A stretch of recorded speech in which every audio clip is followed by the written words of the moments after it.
Well, Restart episode 21 is presented to you, our dear listeners, in the virtual world where this video will probably remain. The topic of the program concerning the perfect human and what happens after death, the life after death, will be presented to you.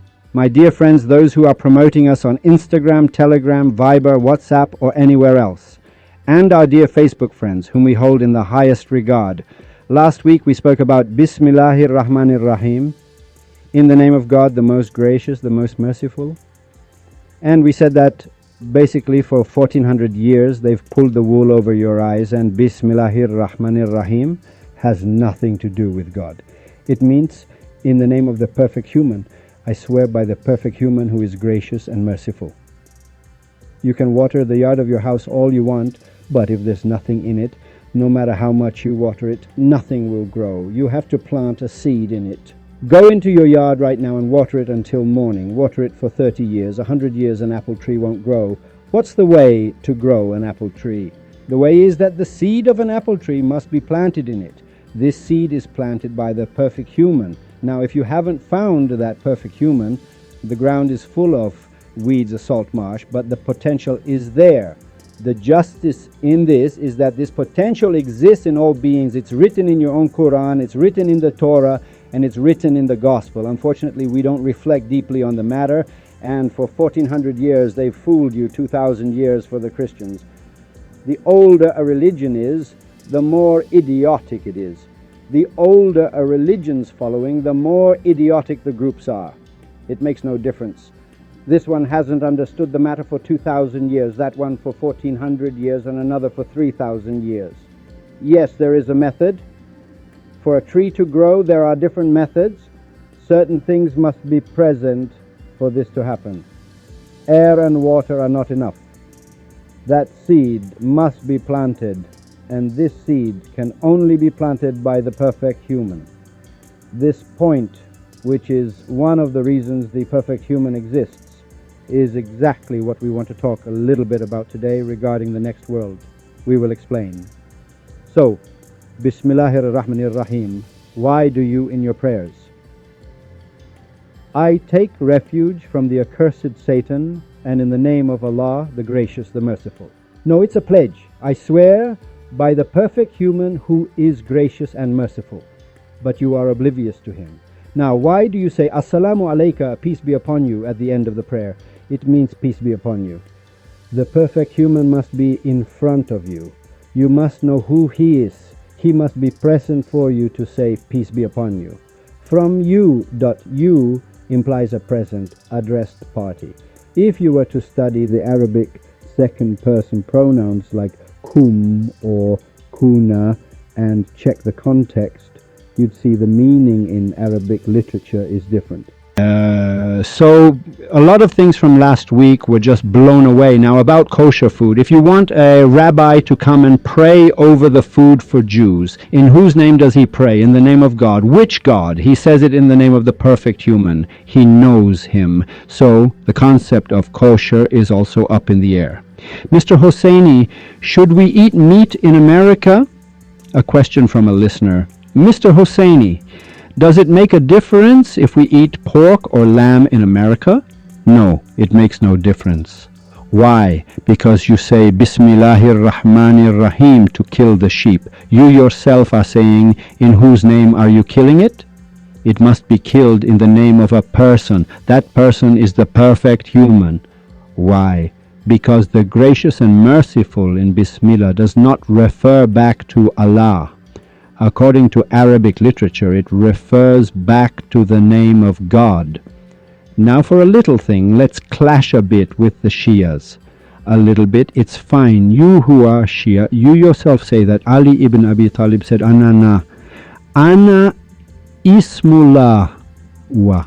I am the name of God. I am the name of God. I don't even know what you're talking about anymore. Now, who is Ali? What is Ali? Who even are the people who praise Ali good people? They're all idiots. What about those who curse Ali? They're even bigger idiots. It's not like anyone really knew Ali. Everyone, meaning those who curse Ali or those who praise him, are both just making noise. They're talking from books and reading history. a history where, for example, Mr. Saeed Nafisi published a certain book, published the book of Hafez, and now in the name of this same Mr. Saeed, they have published a distorted version of Hafez. So the first book Mr. Nafisi published and the book that exists now have 2 million differences. All of it, all the words have been moved around. It's a complete distortion. Why? Because some of the words of Mr. Hafez and Rumi and such are dangerous. Okay, today we were supposed to, last week we explained about taking refuge. I said this so you're aware.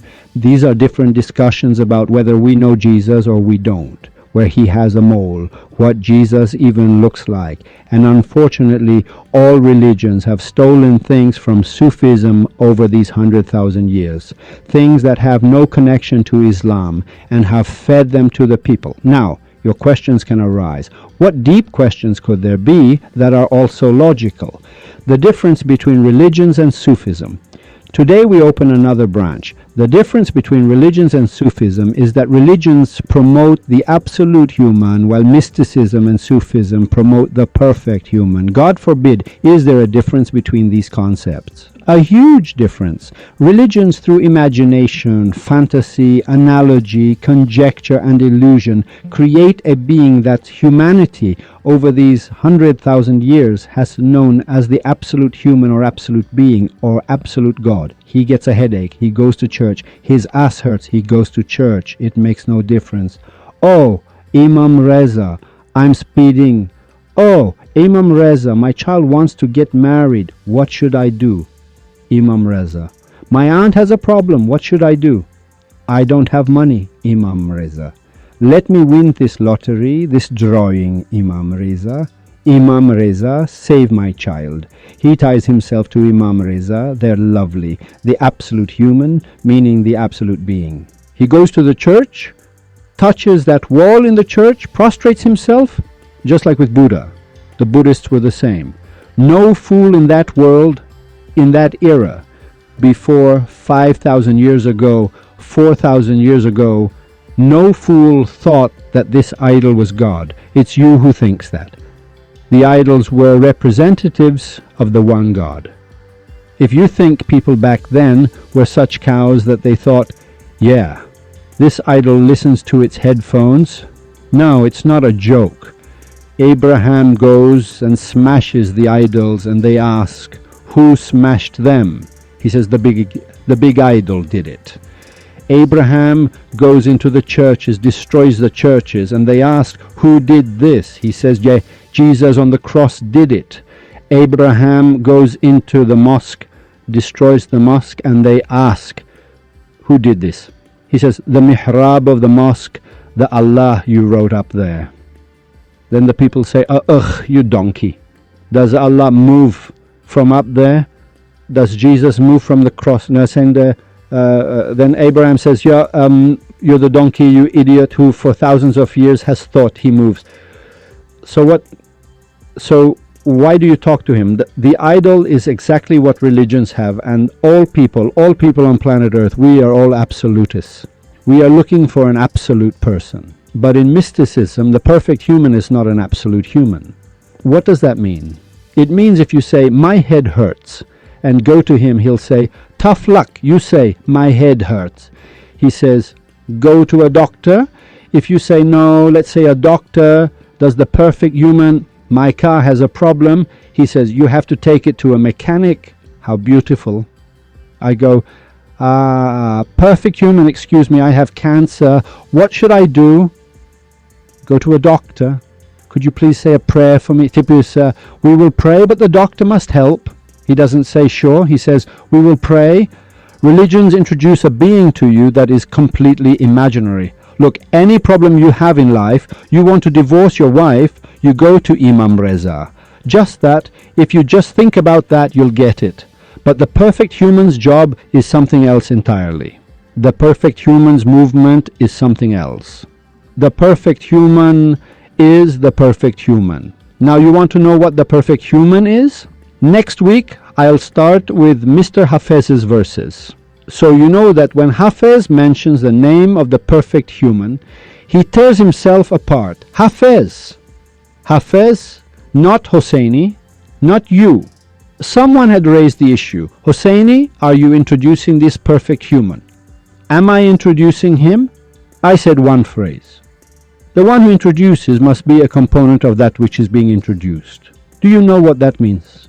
The great Sufi of the world, a god of literacy, information, knowledge, science, one of the top 100 people in world history, we can say. Maulana Jalaluddin Muhammad Rumi Balkhi Khorasani doesn't mention the name of the perfect human in his book. He cries, he screams for Shams, and Shams himself is caught up with the perfect human. Where are you?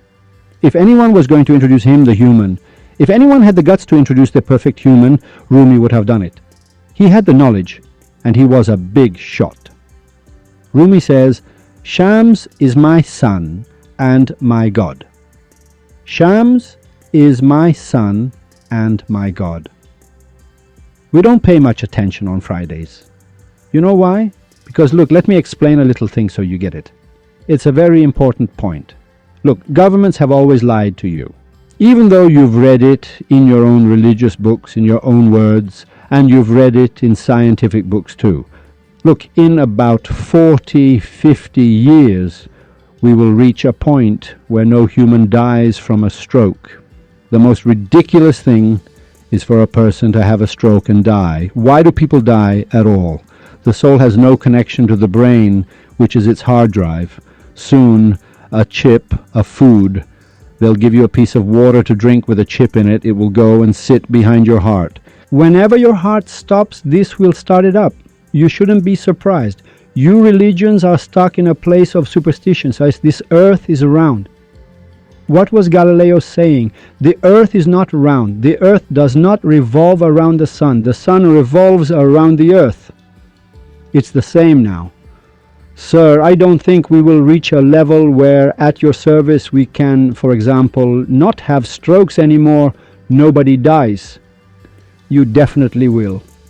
During Hitler's time, a man sat and hypnotized the commander of the US Air Force just by looking into his eyes.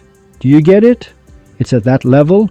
We are here. Governments are lying to you. Right now, as I'm talking to you, there are people in India, not just India. They exist right here in America too. In India and America, under the supervision of governments, there are people who can completely cut off your head, spit on it, and put your head back on. This is nothing for them. Moses, when the sorcerer said, "Will you start first or shall I?" he said, "You start first." When the sorcerers cast, meaning they performed their magic and sorcery, Moses fled. Do not fear. God said, do not fear. Throw down the staff. The staff. All of hypnosis has been discovered. By science from meditation, the ways to reach Hosseini are as numerous as the number of human telephone numbers.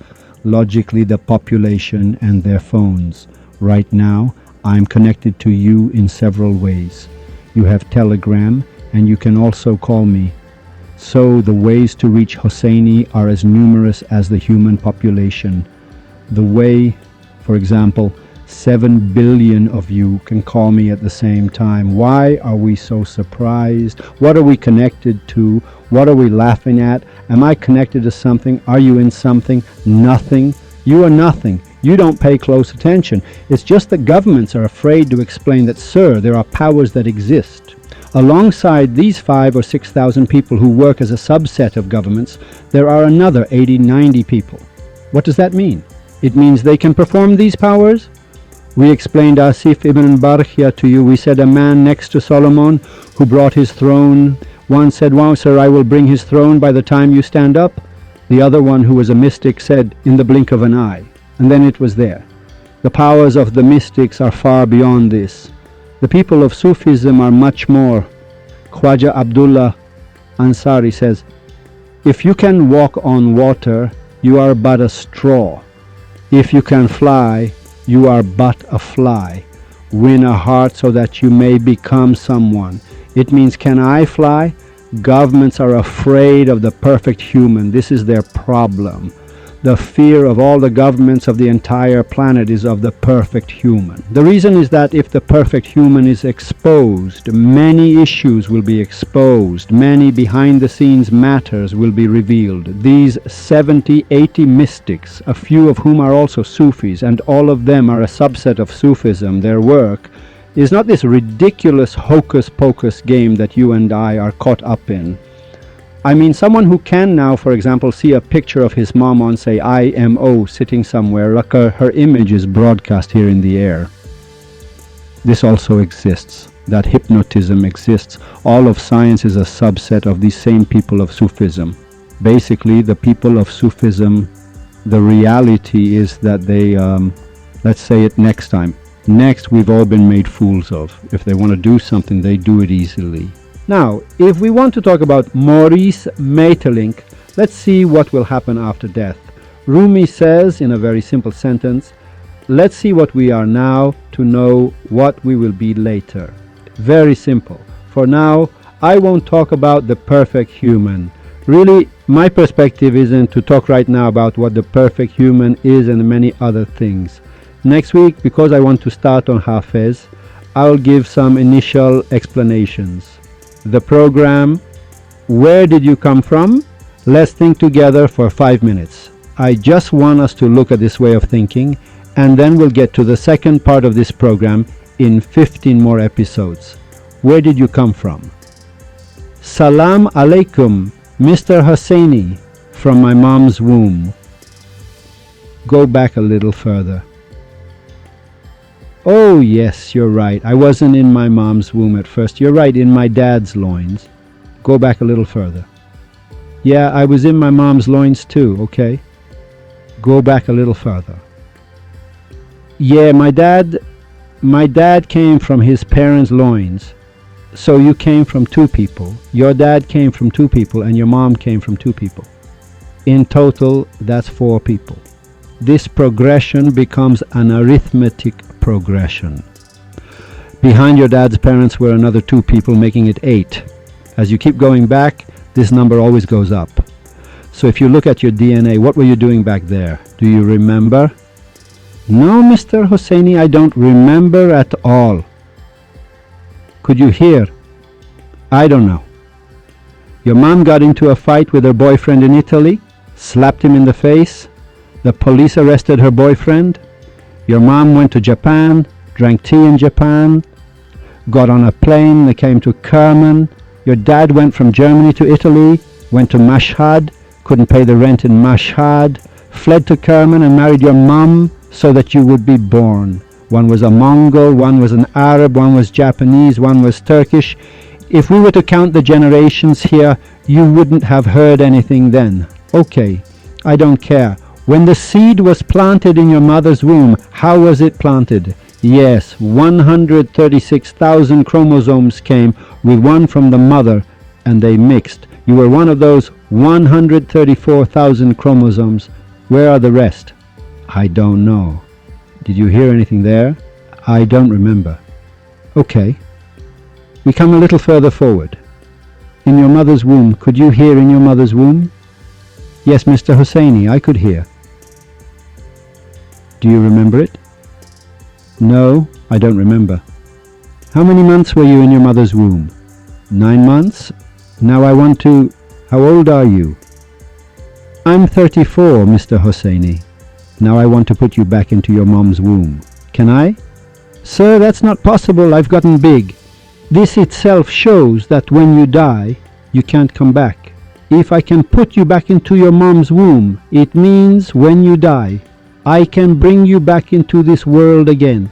This reincarnation and all of it is up in the air, according to Maurice Maeterlinck.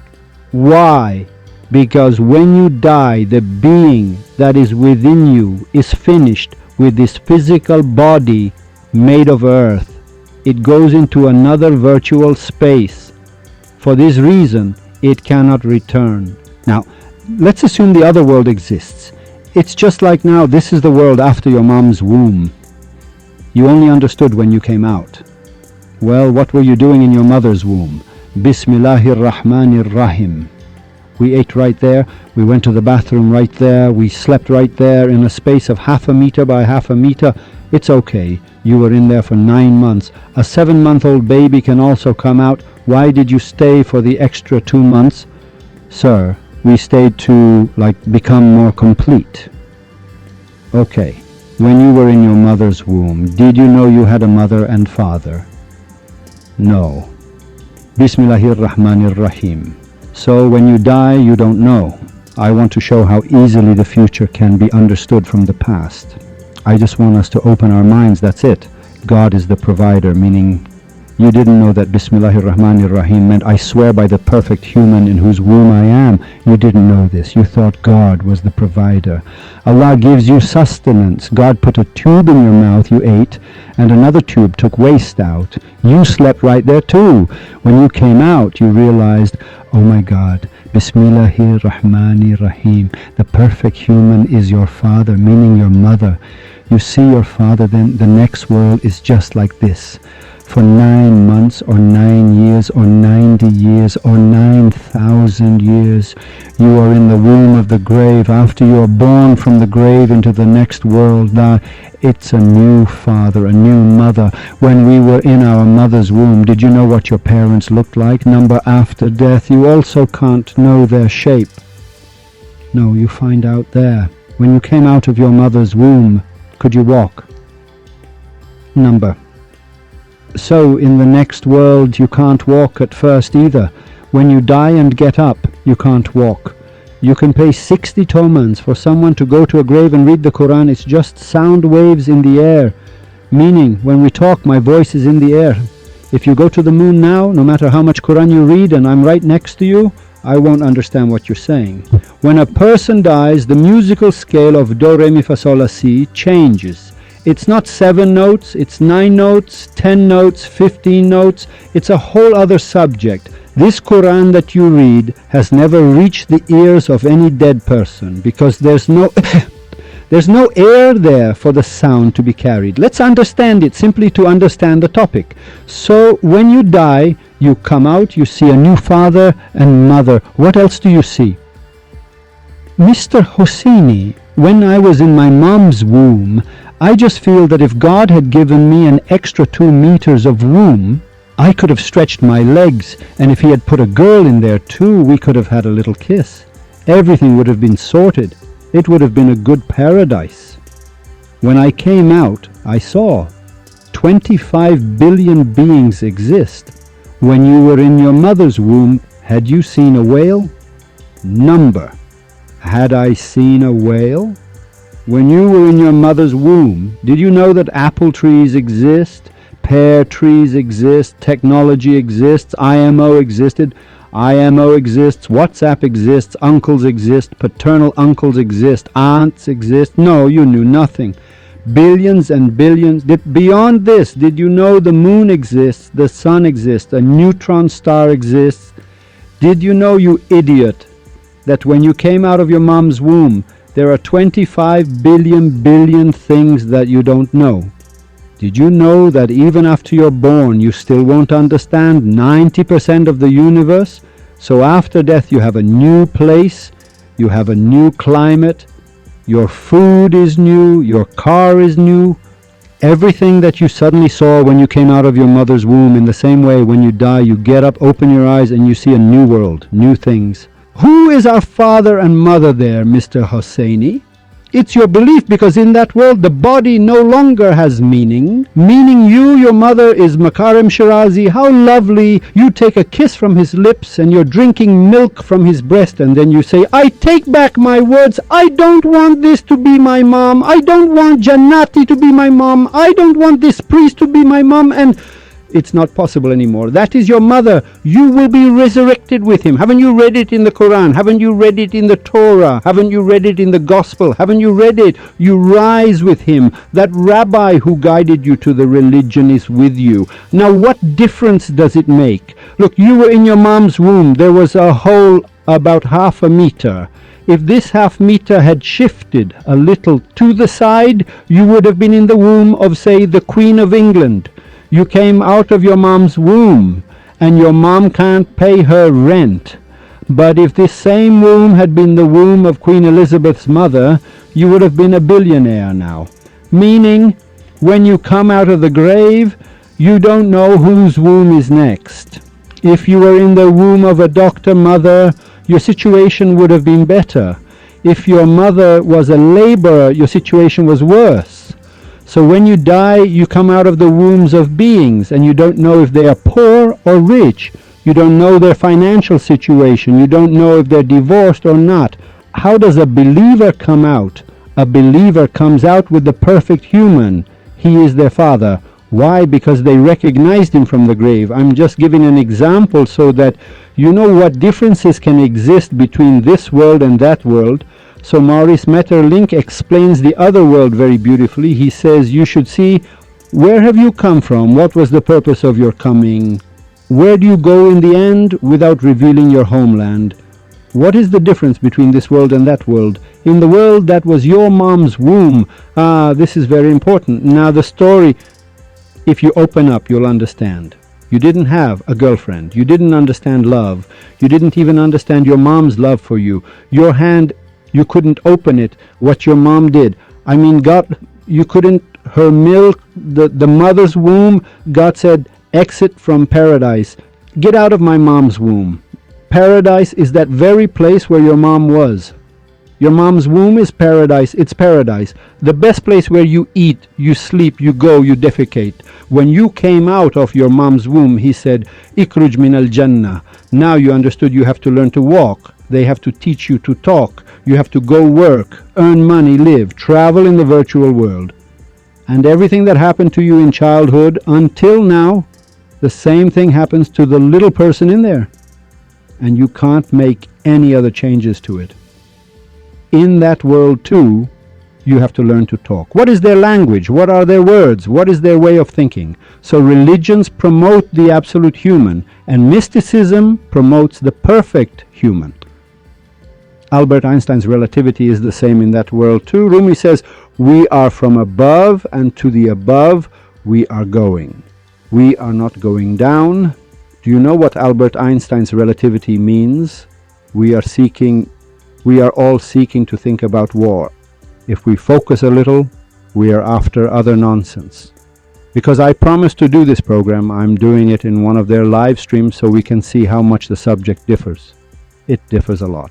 Right now, as you are living, there are bacteria that die in under a few billionths of a second. Meaning, in less than a billionth of a second, they are born, have children, get married, wrap their child in swaddling clothes, raise their child, have birthdays, get drunk, perform mitotic divisions, and die again. The ratio of this to you, who lives 100 years, becomes Albert Einstein's relativity. Meaning, you see thousands of their generations upon generations. A crow, a dog, 15? No, a crow lives 20 years. How many?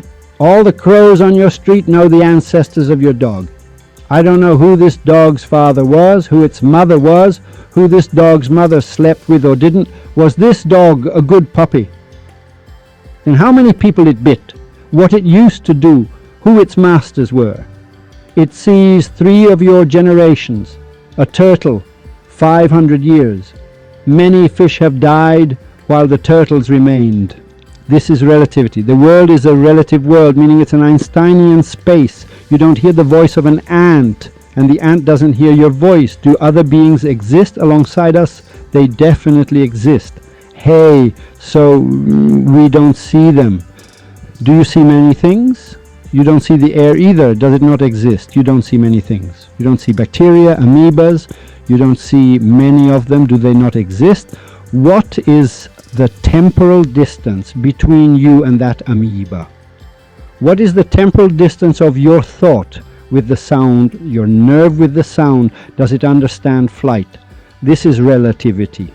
We are all living side by side on planet Earth, billions upon billions of beings, without meddling in each other's affairs, without anything happening. If you were to hear the sound of an electron spinning around a nucleus, you wouldn't be able to sleep at night. Billions of electrons are essentially spinning around nuclei in your body. Now, in between this, If you also hear the voice of the ants telling their children, go to sleep, go to sleep. Now there are 2 million ants in that hole. Go to sleep, child. You wouldn't be able to watch TV anymore. This is how beings are nested within each other's space. So in that world, all forms of reading the Quran, performing prayers, are of no benefit to any dead person. Because firstly, they don't hear, they don't understand, they have no sense, no sound reaches them, and after they ascend from there, they can't come back to understand what's going on. If you return to your mom's womb, they too could return. In this case, there is no returning. This is the work of the perfect human. Sadi says, every breath that is inhaled is a prolonger of life, and when it is exhaled, it is a refresher of the self. What does this mean? You don't know. It means that oppressor, that Pharaoh was, even now that on planet Earth we don't have a god like Pharaoh, everyone has become a good boy. That dictator, that leader, that king, the donkey, when he gets into a conflict with the perfect human, he doesn't know that every breath that goes in is a prolonger of life, meaning he can stop it from coming out. Every breath that is inhaled is a prolonger of life, and when it is exhaled, it is a refresher of the self. For every breath, 2 thanks are due, which you must give to the perfect human. All the souls of the people on planet Earth are in the hands of the perfect human. No one dies unless he wishes it. No one is born unless he wishes it. Where did you learn all this, Hosseini? From the verses of your own Quran. God created the perfect human, then breathed into him from himself, and told the angels and the beings to prostrate. Everyone prostrated except that motherfucking Satan. Get lost! He didn't pay attention to the issue. Who is Satan? Satan is one who prays, who has fasted for 700,000 years, has given alms, has paid the Khums tax. What is his problem? He only wants to worship God. He doesn't want to prostrate to anyone. Who is Satan? Satan is all of you and me who do not know the perfect human right now. What was Satan's problem? It was that the perfect human. Don't you get what this means? The angel said, Sir, what is this that you have created? And I'm reading your own story to you. Sir, I'm reading your own funny story, so you remember that when you die and say, I didn't hear, I'll punch you in the mouth. We all heard. The angel said, what is this that you have created? He said, I know that which you do not know. God commanded everyone to prostrate. Everyone prostrated. What does that mean? It means Azrael, the angel of death, prostrated. Who is Azrael?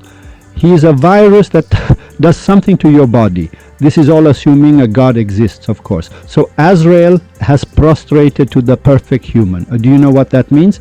It means he doesn't kill without his permission. Gabriel has prostrated. Everything God, you yourself say it in your Quran, in the Torah and the Gospel. We have it in the Avesta. We have it in the Vedas.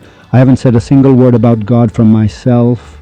You say all beings have prostrated to the perfect human, and God said your path to salvation is prostration to the perfect human. Well, your path is clear then. You are either a Satan or a prostrator. Night rise, we explained the human body. What does my hand prostrating to me mean? My hand has prostrated to me. Why? Because whatever I do, whatever command I give it, it obeys. The hand doesn't kill on its own. My eye has prostrated to me. Whenever I want to look at you, I see. My foot has prostrated to me because it is an angel that my foot has prostrated. Because if it's up to me, I say go, and it goes. With this hand, I can stab you in the stomach. With this hand, I can caress you. It is my command. This is prostration. My intellect, which is Gabriel, has prostrated to me. He is my prophet. He has prostrated. Why? Because I can think about whatever I want. I can think about you now, or I can think about no one. This interpretation is always explained in Night Rise, but the next interpretation is this: a being called the perfect human. All beings on planet Earth are obligated to prostrate to him, and whoever does not prostrate is a Satan. And no book in religious history has come that did not say, I am the divider of heaven and hell. Jesus says the same thing. He says, I am Jesus says, I am the perfect human. I decide who goes to hell and who goes to heaven. No one dies unless I wish it. I existed before the Big Bang. Who says this now? This is the Jesus we will talk about next week. Who else says these sentences? Bismillahir Rahmanir Rahim. Mr. Hosseini Ali also said this in the Nahj al-Balagha. Don't you think there's a deep question here? Ali says, one of the main reasons they call Ali an infidel was that in one of his sermons he says, I am the divider of heaven and hell. No human has been created that I was not there. When Adam was being created, I was there. The entire globe, whatever you see, I created it. I kill, I bring to life. One of those Arabs got angry and said, excuse me, leave something for God. Jesus says all these sentences too. Question, Mr. Hosseini, so the governments know him, this perfect human. Yes, why don't they kill him? The great secret lies right here. Dear listener, the perfect human has screwed this world over in such a way that he has left no way out for them. The matter is very simple, meaning there is a simple matter hidden within it that governments can't do a damn thing. Besides these words, which we will discuss in the future in the Restart program. So, religions lead man towards the absolute human, who is an imaginary being that he thinks is all-powerful. But the mystics lead to the perfect human, and the perfect human places reason, wisdom, and prudence as the primary foundation of his thought. We had many other things to talk about. Next week, the craftiness of Hafiz. A corner of the perfect human will be explained. Of course, I'm saying again, Daiji, these things I've said are not yet definite. I'm explaining again, meaning in the next level, when I want to explain that world, all the things, maybe the data in your head will be scrambled. So don't think that I only gave an example that you can put a donkey in front of you and reach God from the donkey, and maybe we can think. The very fact that you are thinking, you are in restart, you have thrown out past thoughts, you are thinking now, means you have been restarted at this very moment. It means you are not following the religion of your father and mother and of the people, and you have understood that the principles of religion, meaning monotheism and the worship of God, justice and imamate, according to these Muslims, are matters of investigation, not imitation. About Saeed Imami, it seems the program within the program is We Are All Idiots, will be broadcast, in which very interesting wonders and very important secrets are hidden in the program Idiotism. In 1 year, it has a different structure. We have a different way of thinking. I hope you will be resurrected with the perfect human in the next world. Joking aside, not with Makarim Shirazi,